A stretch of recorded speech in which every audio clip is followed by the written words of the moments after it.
Managing proxies in Python is painful. There's different providers, different APIs, different formats, responses, and so much more. But what if there was a better way?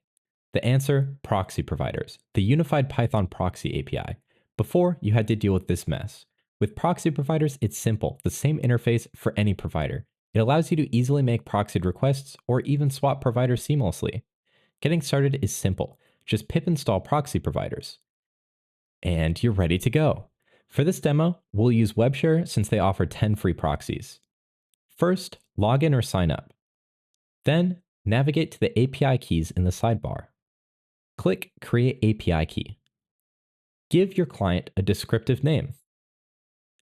Then, copy your API token and keep it secret. Now to use ProxyProviders for the first time. Import the modules. Initialize the provider with your API key. Then we're going to print the number of proxies available. Next, we can make a request using a random proxy.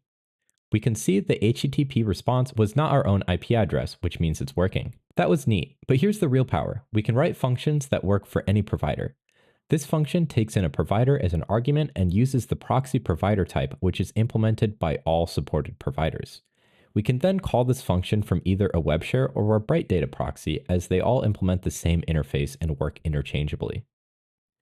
In the real world, we want to control and alternate our proxies being utilized.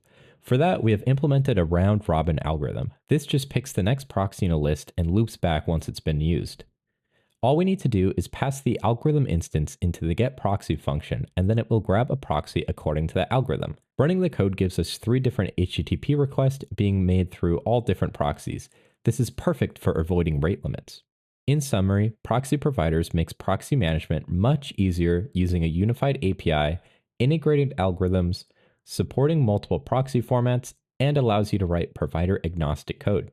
If you find it helpful, consider giving it a star on GitHub and have a great day.